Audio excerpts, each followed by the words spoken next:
I'm Phil Rickaby, and I've been a writer and performer for almost 30 years. But I've realized that I don't really know as much as I should about the theatre scene outside of my particular Toronto bubble. Now, I'm on a quest to learn as much as I can about the theatre scene across Canada. So join me as I talk with mainstream theatre creators you may have heard of and indie artists you really should know, as we find out just what it takes to be Stageworthy.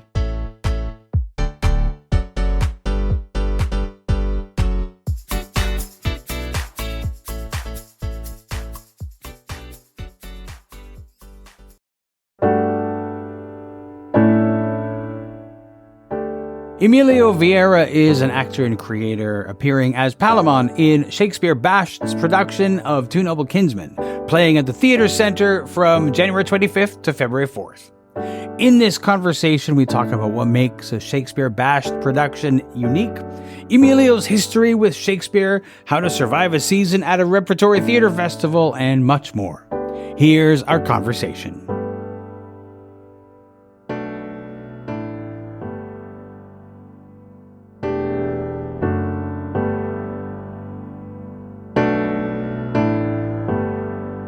Just right off the top, let's talk about Shakespeare BASH'd's Two Noble Kinsmen. What role are you playing in Two Noble Kinsmen? I'm playing Palamon. Palamon is one of the Two Noble Kinsmen, the other kinsman being Arcite. And he is a very noble, very chivalric, very accomplished soldier of Thebes, as is his cousin. The two of them, as I think one of my lines is, are twins of honor.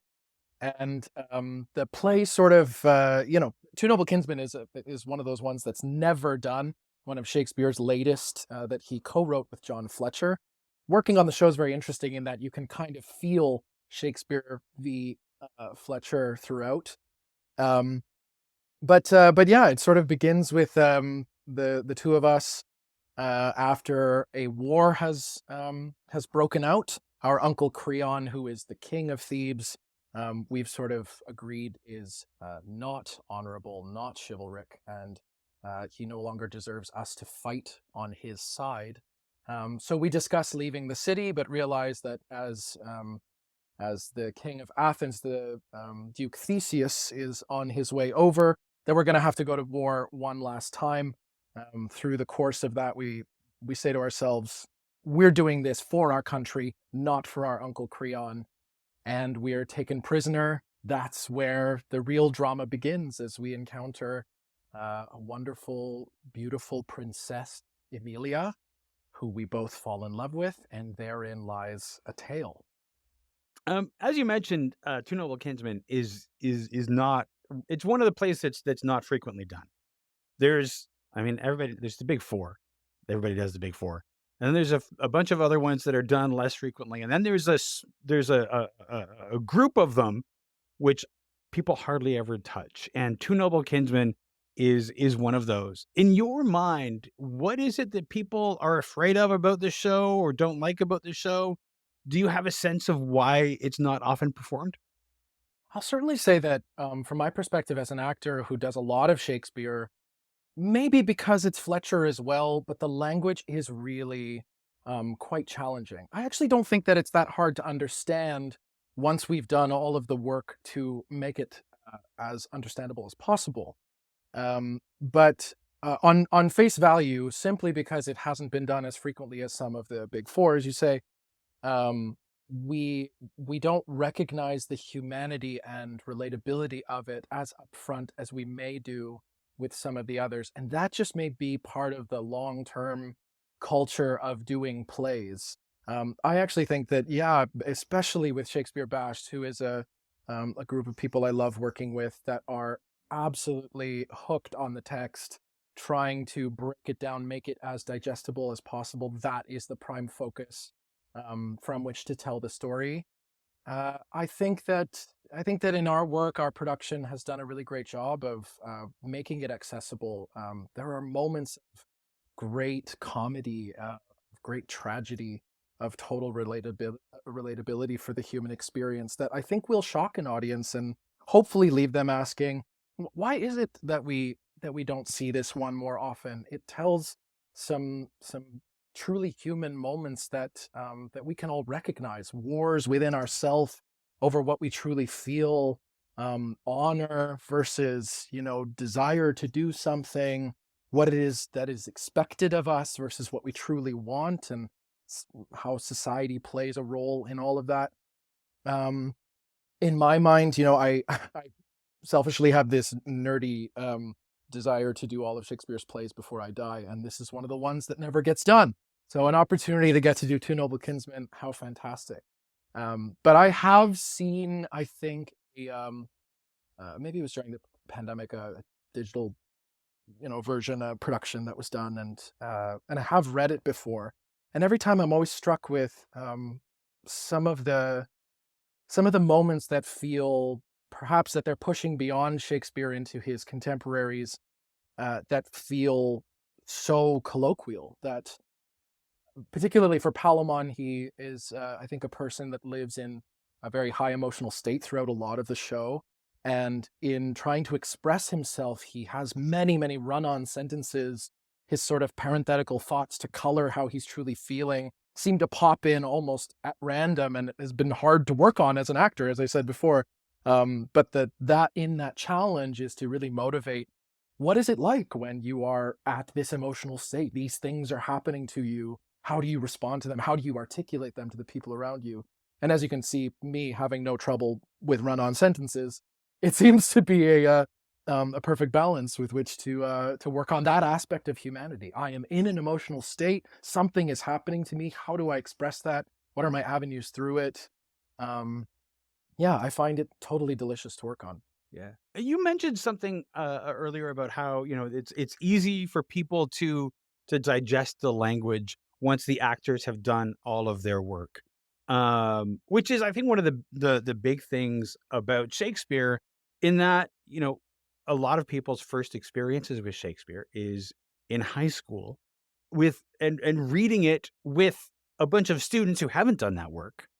So it's no wonder that I mean, we teach Shakespeare so poorly in schools. But it's that puts a bad taste in people's mouths, that because they don't understand it. They haven't seen a bunch of actors who've done all the research and all the work to make the words make sense.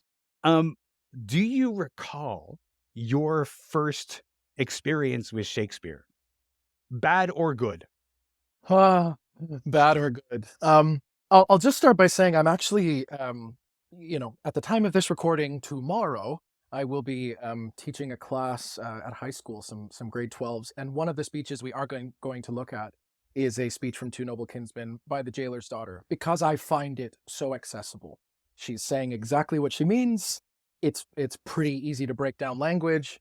I'm going to lean on that rather than go to a Mackers or an R&J, because it's, very fresh in my mind. But in hearing Julia do it, I go, oh my gosh, this is totally an accessible monologue, I think, for this age group. And so I'm very excited to dive into that with them and hopefully give them an opportunity to hear a show that is certainly not part of any curriculum I've been a part of. My very first experience with Shakespeare, I'm having a hard time remembering the very first, but it may have been like high school. Went to a production at Hart House of Julius Caesar. And it was the first time that I'd really seen Shakespeare with full, unified theatrical experience. It wasn't just those of us reading it in our classroom. It was people wholly embodying those characters, fighting on behalf of what they want. It was very cool to have, the storm that Casca goes out into. And I remember thinking that I'm not necessarily catching every word of this.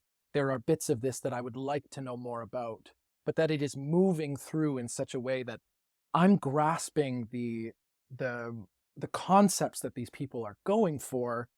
And it's certainly enkindled a sense of, if I could just get to know a little bit more about this, about what they're saying full on. And it had nothing to do with the actors, really. It was my lack of experience with it at the time. But it was kind of addicting to go, oh wow, this is just really, it's moving and moving and moving. And I would love to go back and look at when that would have been and who was in it that maybe I know now and can ask, what did you think of that show? Or what, what was that like? But to your point about, Shakespeare not necessarily being taught the best, um, the finest tools at hand in school, I always have to shout out my grade 10 English teacher, Carol Roseman. He is one of the reasons that I took to Shakespeare so much in my later years of high school and then again in university, because he just had a way of unlocking it for me. And as I go into my kind of teaching scenarios or workshop scenarios with younger students, I try to call back to what that was that he did to unlock it for us. And I think, it wasn't a dusty piece to him. It was real people going through real issues that we continue to experience 400 years after the fact, that humanity has come so far and yet not that far at all in their human experience. And that the same questions we ask ourselves, we've been asking for centuries. And once I sort of realized that you could connect to the period through your contemporary lens and kind of honor both in the exchange, then it became about breaking the puzzle. It became about finding the clues in the text. What are the words I don't understand? What do they mean? How can I use these tools that are being taught me to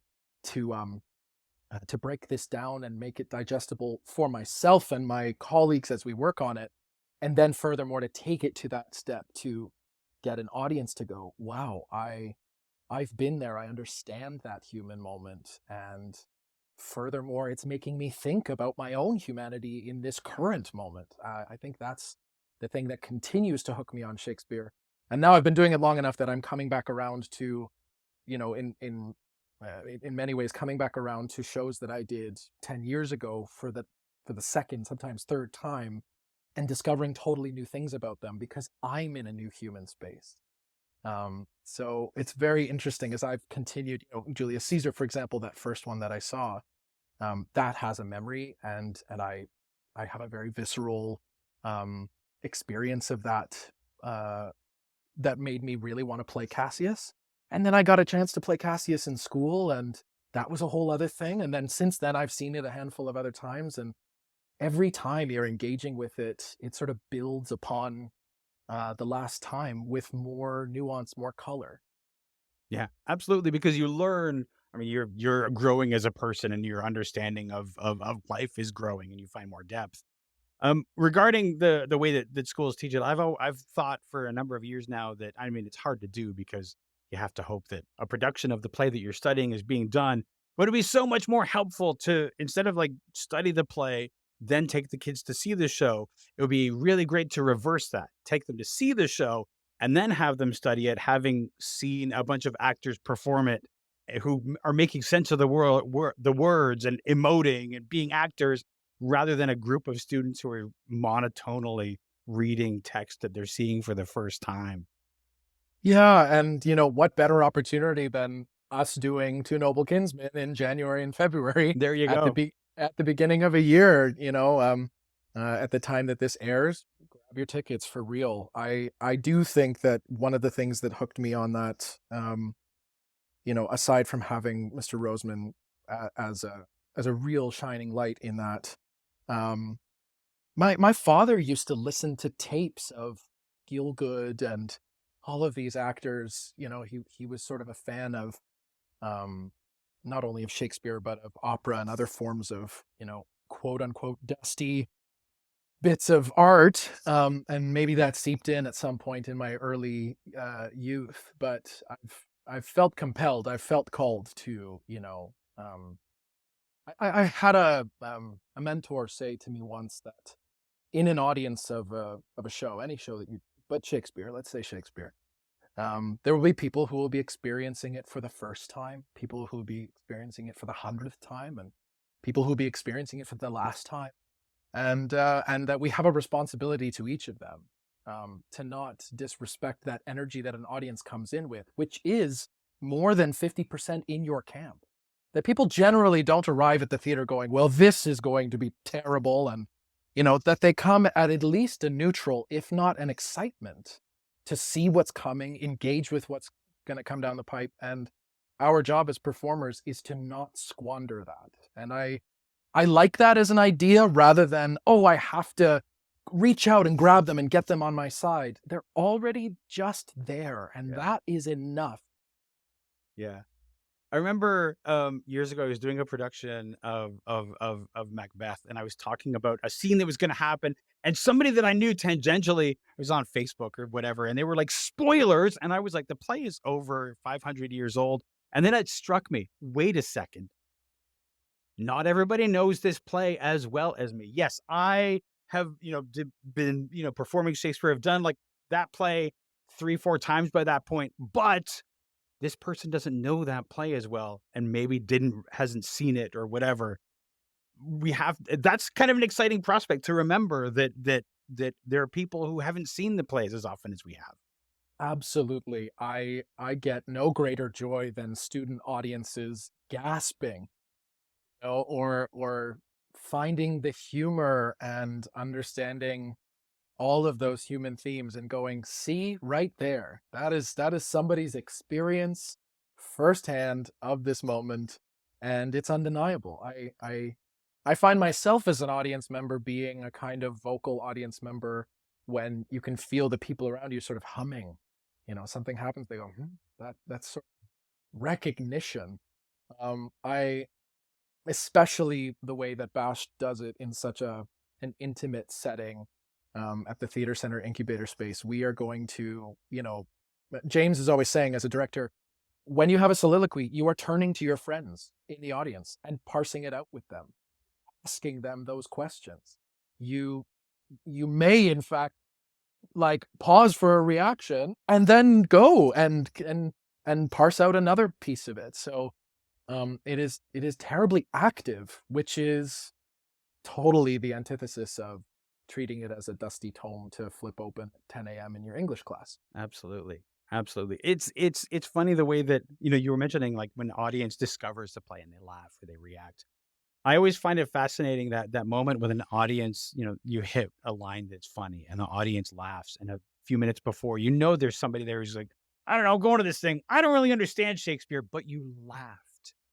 You got the joke. That means that it's working for you. And that reaction can change somebody's opinion of Shakespeare forever. Yeah, we've identified some of the areas in which we expect the audience may hear something in a more contemporary lens and have a reaction. And as actors, you can never bank on that. You just got to be ready to go, keep pushing. James is a director who really gets, in the final weeks before performance on you about pace, because it's sort of antithetical to think, oh, I'm moving quickly through this and that will help them understand. But it does, because you sort of languishing in these things or breaking up the thoughts makes it harder for an audience to piece out. So as we approach a performance pace with this piece, those balls are starting to drop, or the pieces are starting to come into place. And even as a person working on the show, watching run-throughs, and as we get closer to inviting an audience to witness what we're doing, I'm hearing themes that happen earlier in the play echoed at the end.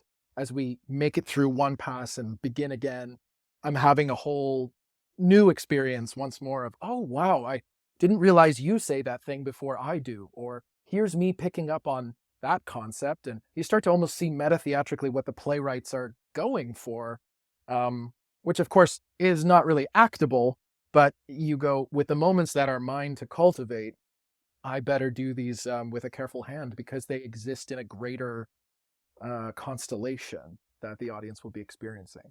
Yeah, absolutely. You've mentioned James, and this is a Shakespeare BASH'd production. For somebody who maybe hasn't experienced a Shakespeare BASH'd production, what can somebody expect? What is a Shakespeare BASH'd Shakespeare show? I'm so glad you asked. Shakespeare BASH'd Shakespeare, in my experience, I've only done one other with them, but of course I've seen several at this point. Um, it's a very immediate, intimate space. They used to perform at the Monarch Tavern. They, since last year, performed The Tragedy of King Lear in the Theatre Center Incubator space, and now this show. Um, I think one of the things that James really likes to do with Bash shows, and Julia, it is the pair of them helming the company, is that lights are up on the audience, that you know when you are there, that you will be witnessed by performers and other audience members, that it really is coming to the forum to uh, experience, interrogate these plays, do them justice for what the text actually says. I think that their focus really is, there's so much to mine out of these words, out of what we're given by these editions of the text that we have. And with a play like Two Noble Kinsmen, it doesn't make it into the folio, so we're going off of other versions that are not necessarily, sanctioned as the versions of the show. I find that very exciting. So an audience member walking into the show, you're going to first walk into the theater center and experience the environment of that cafe and that bar, and know that as the prologue gets underway, the show is unfolding just beyond those doors for you. The experience will be different for an audience member sitting on one side than for another. You will get to see everything as it's been staged, very precisely to fit that space. But it is totally encompassing. Actors will be, flying right by you as they enter that narrow corridor, past this curtain. The energy of the piece really takes over the whole space, which in many ways is a blank canvas. We don't use a ton of costumes. We have some beautiful sound design and light design, which are elements that amplify what we're already going for with a focus of the text. But it is not going to be a production that is focused on spectacle. It is going to achieve those sort of awe-inspiring moments by the merit of the language. So in many ways, it is one of the best ways to encounter the play for what the play is, rather than, somebody's adaptation or take on it. Certainly there is a focus for this production that has come out of our discussions of the themes in the text. We are just leaning into some of the I wanted to use the word anachronistic, but that's not necessarily the case, although I think James would use that word. But that there are moments that echo in many different eras, I think, throughout the human experience that we are putting on display because they are present in the text. So, come have a beer, sit down, and enjoy an absolutely wild ride through the land of Two Noble Kinsmen, a play which you may never see done again. That's true. That's true. It's funny, you mentioned like concepts. I have seen shows, and I've been involved with some shows where they have a very strong concept. But, some people will say, and somewhat rightly, that you can put Shakespeare into anything. But I've also been involved in productions where the concept is so precise it gets in the way of the actual story. So now you're having to do acrobatics mentally or creatively to try to make the story work based on the concept. So you can do all kinds of crazy things with Shakespeare, but you also have to make the concept has to fit with the story. You can't just throw it into whatever you need it to, because it still has to make sense to an audience. It is a danger with something that you can do anything with because there's no rights holder going to come after you. Have you yourself ever been in a production that was a little too conceptual for the play itself? Oh, you're going to get me in trouble telling tales out of school here. Um, I have certainly been a part of some truncated Shakespeares that, based on the parameters of the production or what they were given um, as a time limit. I've done some 90-minute Shakespeares where you kind of have to be hack and slash job and just go for, you know, one of the themes or a general concept. At the end of the day, I always find as an actor that you have to be in the show that you're in, not the show that you wish you were in. And it is always a great joy to be in the ones where that Venn diagram is a circle. Um, this production, I'm certainly feeling that we have so much agency in our work as actors approaching the text with James, who is, such an addict of Shakespeare's and really a master of the text. He's asking investigating questions.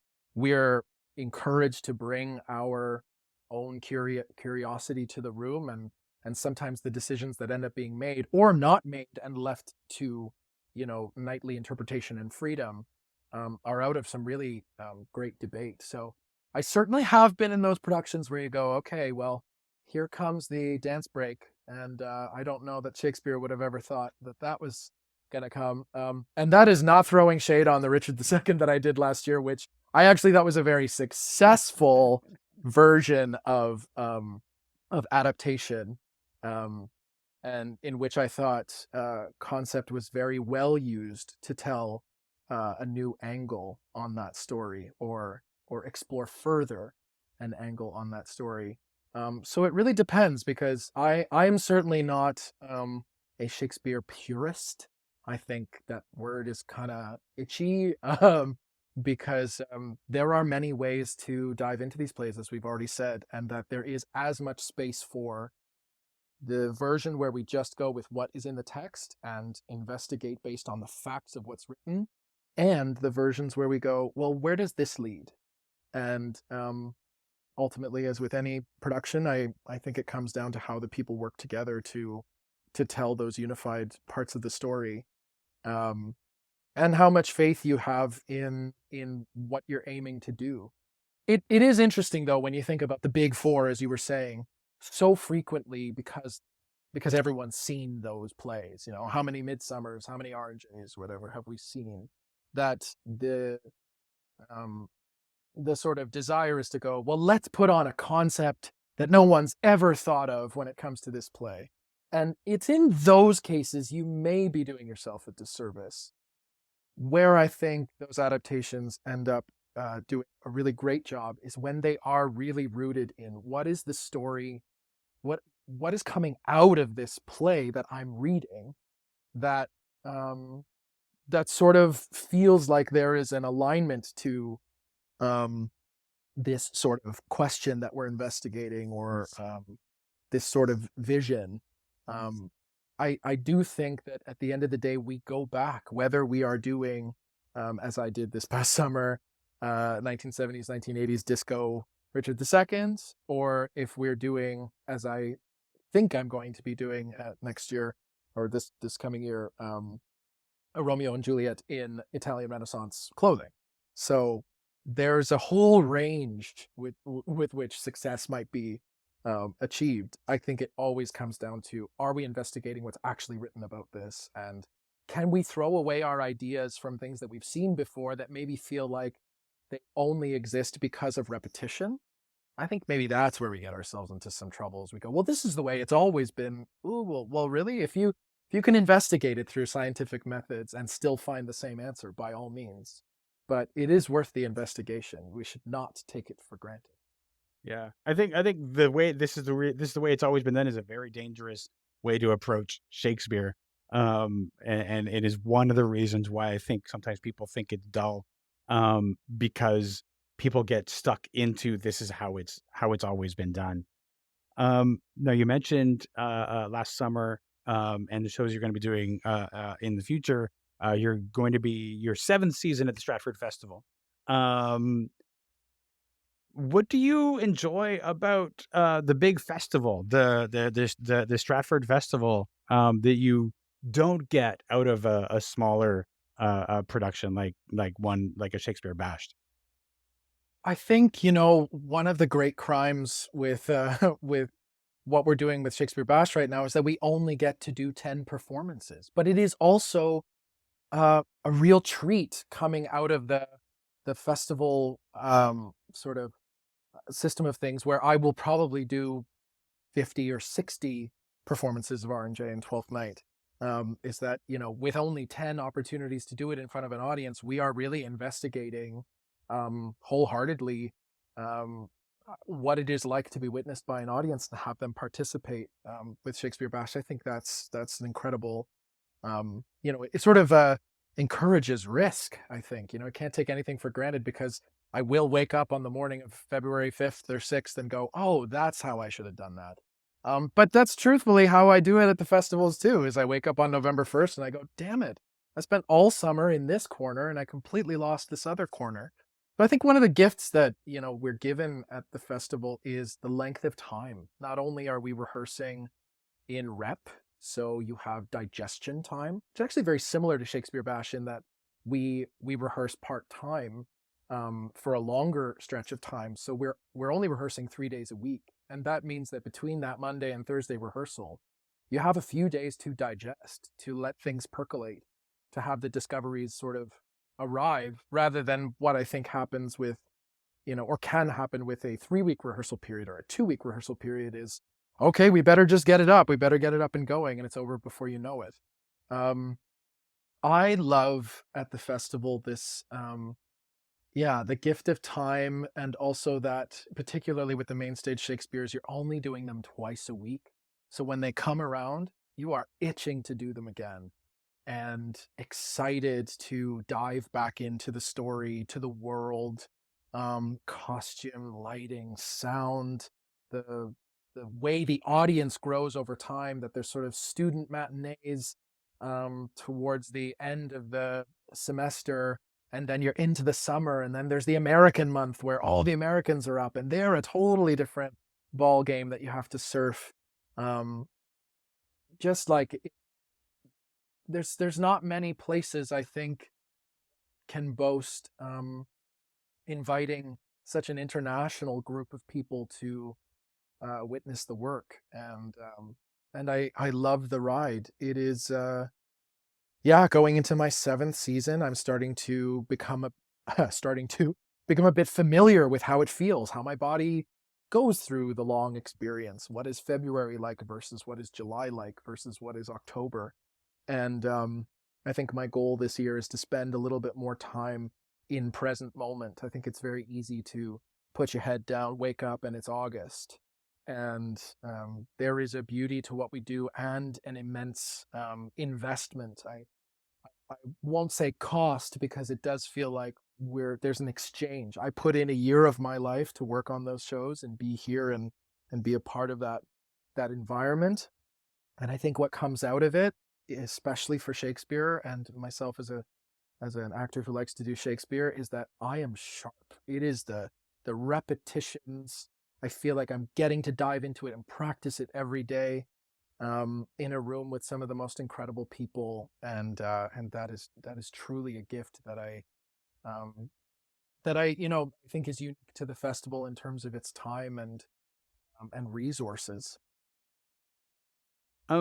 You alluded to the length of time that one is in Stratford from rehearsal to the end of the season.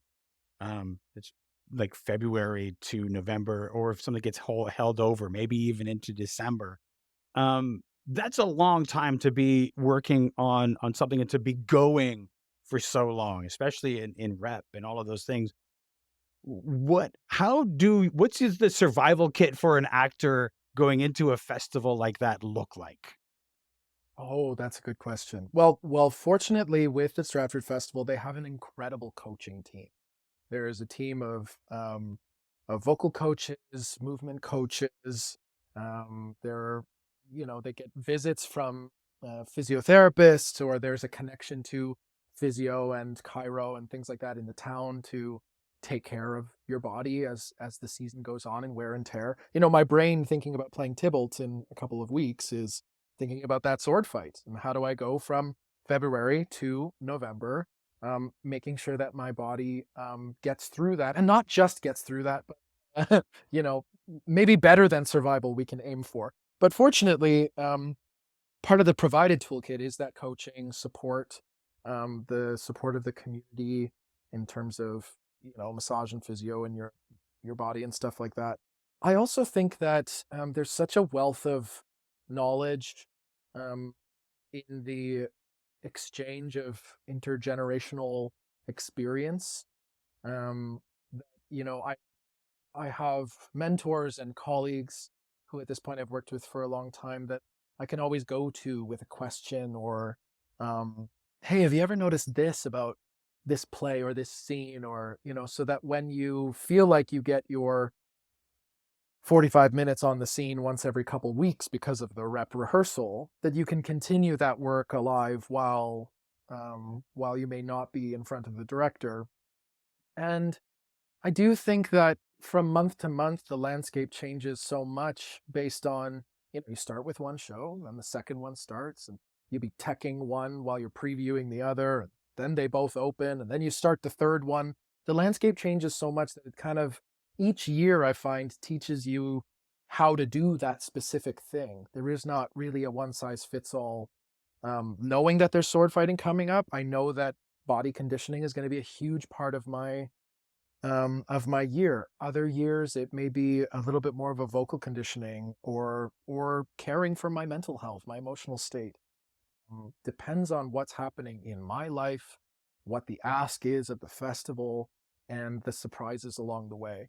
But yeah, as I said, it is just now, after 7 years, 7 seasons over almost a decade, starting to feel like I understand this container. I sort of cheekily refer to it as the cruise ship gig. Like, you get on and we're going. And we get off at port a couple times where I can go to Toronto for a day or, Shaw and go see some shows. Friends can come visit.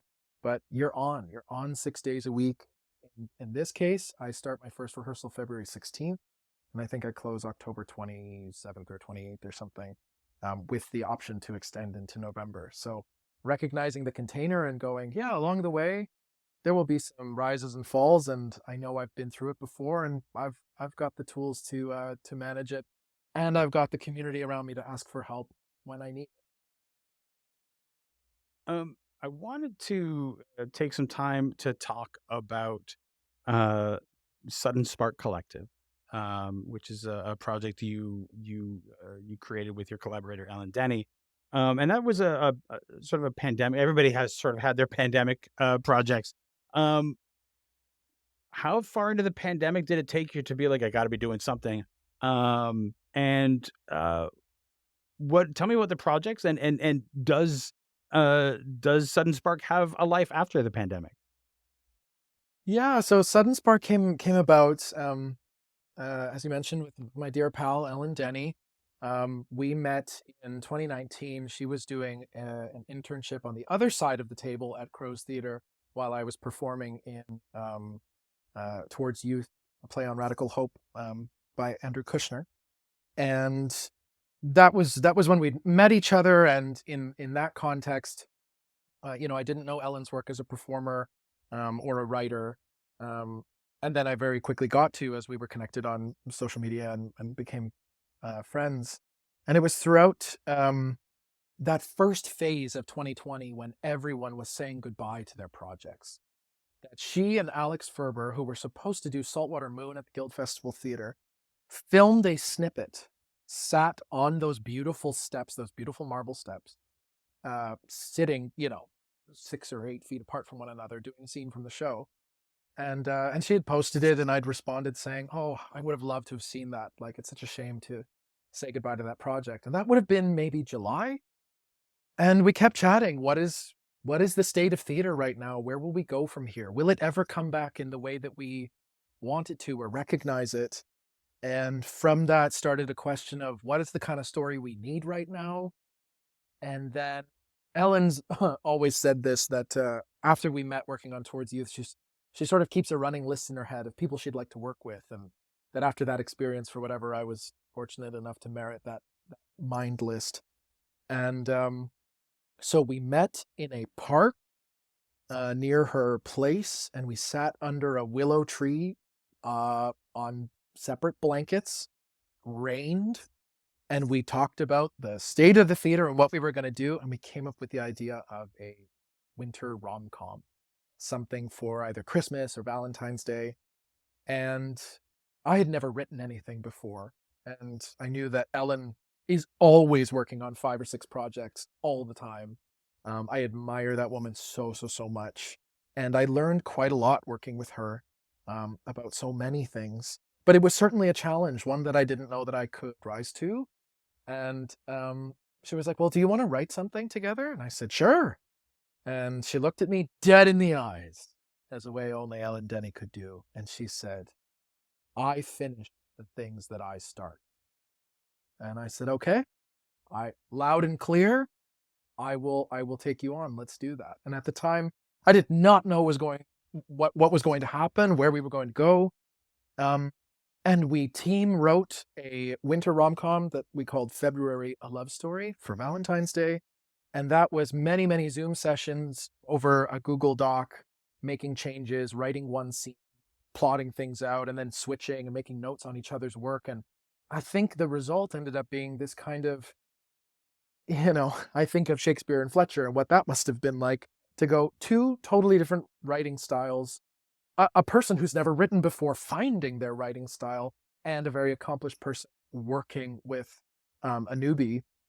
And I think what the play reflects is a kind of product that we could not have created alone, that exists purely because it is the 2 of us. And so the idea was that we would perform it live. And as the Delta wave hit and 2020 turned to 2021, it was clear we were not going to get that live in-person even outdoor at that time. We weren't allowed to gather in Toronto in groups more than 5. And then it was only your household. And so we had to give the dream of being able to do it. One of our Google Docs was the multiple budgets. Okay, this is how we'll do it if we get a grant. Oh, well, we didn't get one. So this is what we'll do if we have to beg, borrow, and steal. Oh, we're not allowed to be outdoors. And the last thing that I had sort of thrown out there as an idea that I didn't think she thought I was serious about was the film. And so we drew up, what would this budget be, the beg, borrow, and steal film version. And because film sets were allowed to continue with a testing capacity and the theater was, dead in the water, we shot and produced, directed by Mari Bab, the first project of SuddenSpark Collective, which was February, A Love Story. And then it went on to be on the Stratfest at Home streaming platform with Stratford Festival. And, it had so many other lives. We ended up being able to do it in person at Globus Theatre. That was incredible. And then that brought about more projects. We produced another short film that was animated with the beautiful work of our friend Ngabo Nabeya, who is such a talented performer and artist. And all of these collaborations just sort of came out of people having maybe a little bit more time than they normally would, and all the good faith in the world to create these heartwarming stories for the pandemic. And of course, since, a majority of regular life, quote unquote, has returned to Ellen and I in terms of our work that was very familiar to us before the pandemic, SuddenSpark is on a bit of a hold until the next crest of a project comes our way. But we keep in touch. We continue to collaborate in little ways. And I'm always dreaming of things now. I think I've got the Ellen bug where, I've got a couple projects in my head, and if I ever put pen to paper and have time to do that at some point, maybe later in the summer, that can be a little pet project. Who knows? We may soon be seeing more from SuddenSpark Collective in the future. So, I mean, the idea of creating, because if you haven't written before, it can be pretty frightening. But then when you've done it, it's a muscle, and so that muscle, once you work it, it keeps getting more. It's like if you want to write a lot, because it just keeps going. Have you found that aside from the ideas of SuddenSpark, are you feeling called to write on your own, or is this specifically a collaborative thing that you think that way of writing works best for you? I think it's really interesting that my first experience with it was collaboratively, because now, given the workload to write a thing, produce a thing, and be a part of a thing, I don't know how people could do this alone. And of course, like, at no stage does anyone really ever do it alone, except that you are writing your concepts down, or, trying to plot things out, grabbing your ideas, doing the messy stuff that you don't want anyone to see. And then at a certain point, you are inviting other people in, workshopping it, or doing a reading and somebody's giving feedback. Like, all processes end up being some form of collaborative. Even one-person shows have directors and, designers and stuff like that. So I think for my next projects, should I have time, energy, and money to dive into them, which is a confluence of things I find very scarce these days, I would certainly, depending on the project, open it up to collaborators at a certain time. Right now, I've got this there's a story that's been kind of haunting me, no pun intended, that is a horror film concept. And I'm such a scaredy cat. I was not into horror movies. And then I watched Midsummer online in a Zoom watch party with my friends when I was alone in my apartment and they were alone in their apartment. And that could have scarred me forever. Instead, it made me a horror buff who wants to write one of his own. So is that a SuddenSpark Collective project? Probably not. Heartwarming stories to get us through Soup for the Pandemic Soul? I don't know that that's the right avenue for that. But that's the next thing I think I'm called to write. And who knows, by the time I actually get down to it, there may be a production of Mackers that comes up and I go, oh, well, this fills my need for horror, and now I don't need to write that thing. Yeah. It's funny, as an avowed scaredy cat myself. Like, my girlfriend loves horror. She's a horror buff. She loves ghost stories. She loves all kinds of stuff. I can't watch it, so it's like she'll do it, and I'll go off and I'll do something else. But I love creating horror. I think that's one of the ways to survive it, is to go, if I can engage with this, not from the it's working on me, but from the curiosity of how is that working on me? Yes. Yeah. Then, you've sort of, you beat the bugaboo. Yeah, absolutely. Absolutely.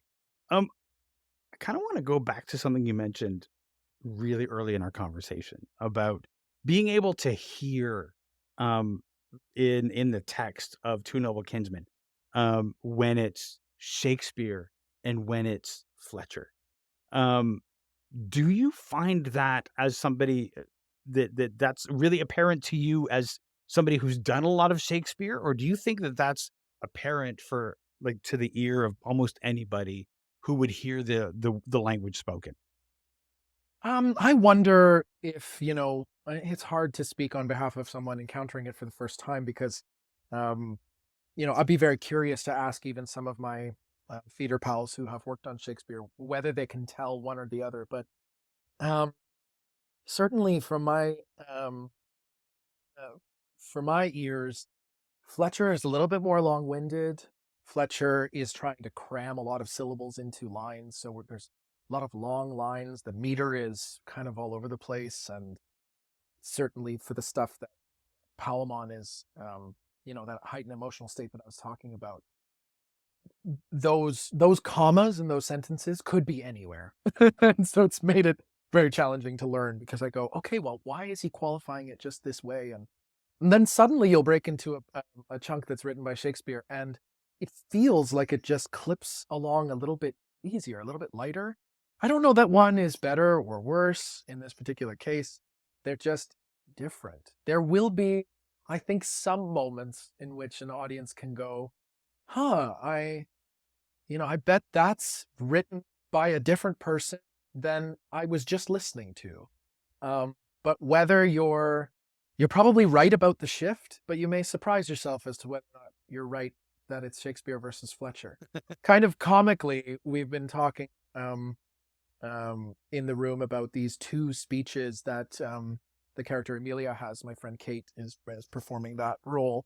One is written by Shakespeare, one is written by Fletcher, but they are very similar in their concepts that they're exploring. And there could be a whole university course on how those two speeches dive into the same concepts. And so, yeah, it'll be very interesting for an audience to come in and go either, oh, wow, I didn't realize it was team written. or it's very clearly something other than just a straight up Shakespeare play. When you look at something like R&J, I mean, rhyming couplets, like all over the place. That doesn't exist as much in this play. It's a lot more complex meter structure. So in a way, it can feel more modern, more colloquial, less poetic. But yeah, I will be interested to chat with people, as I always am, after they see the show. Yeah.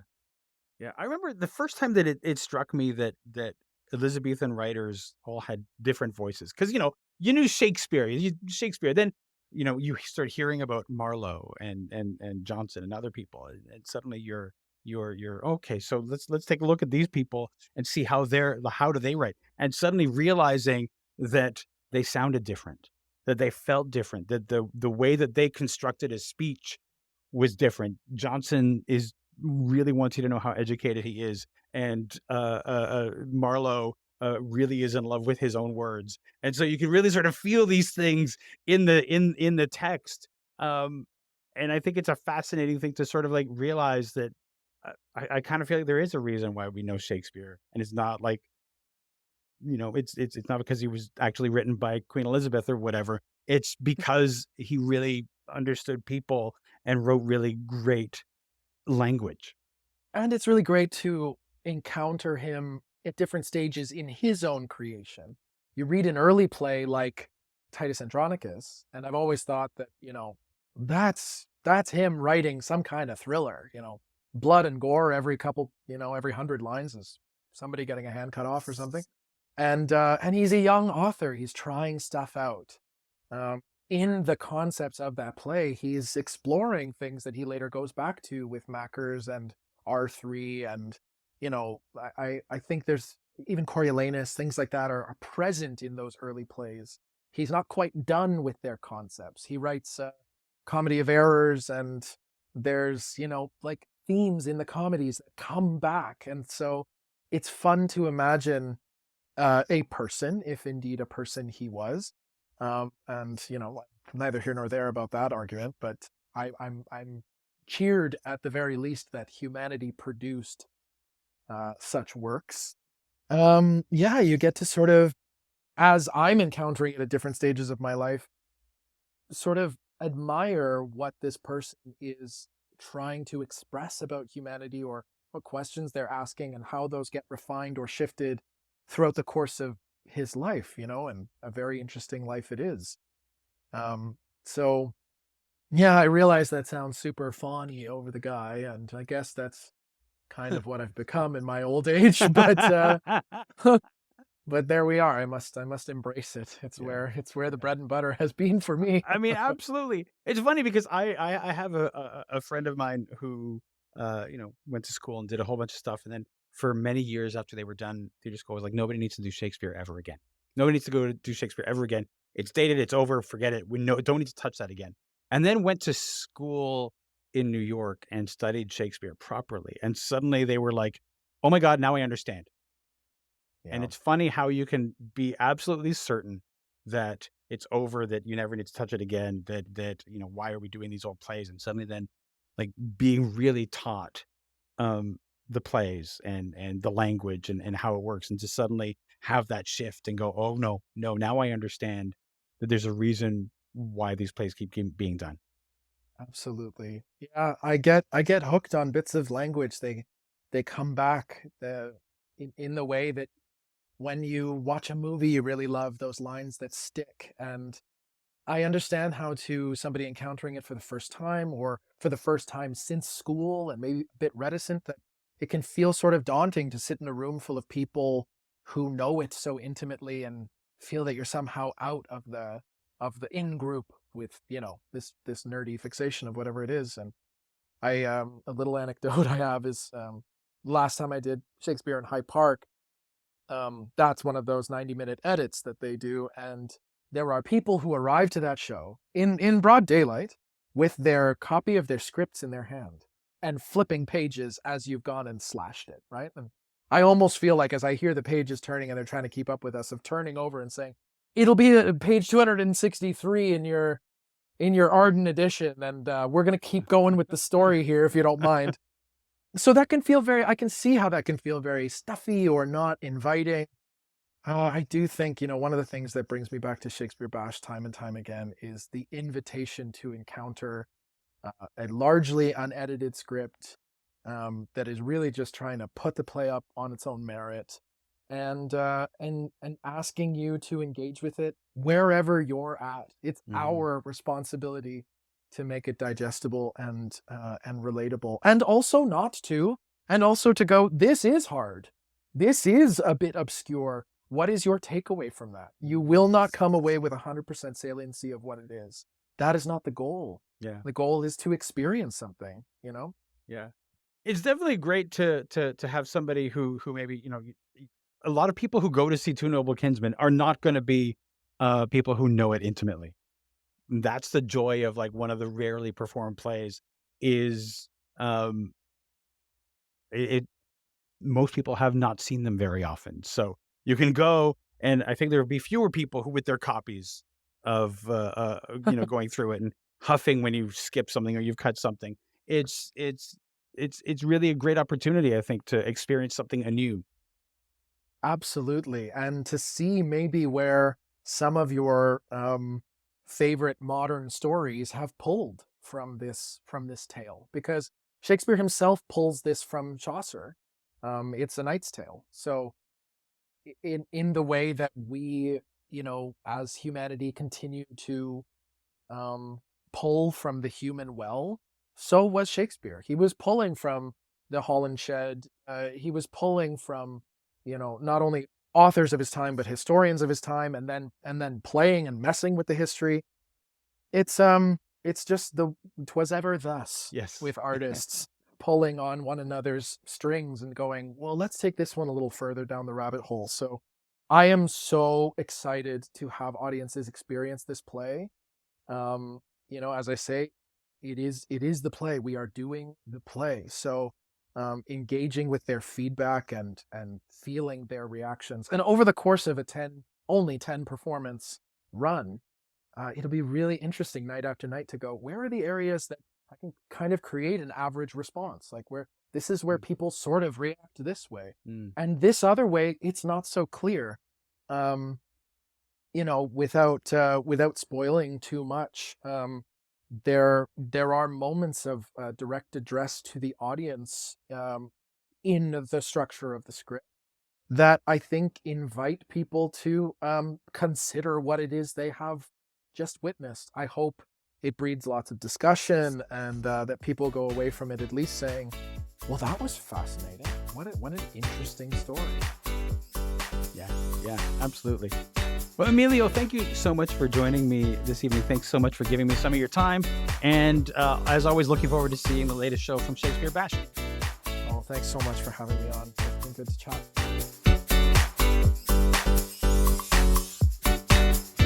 This has been an episode of Stageworthy.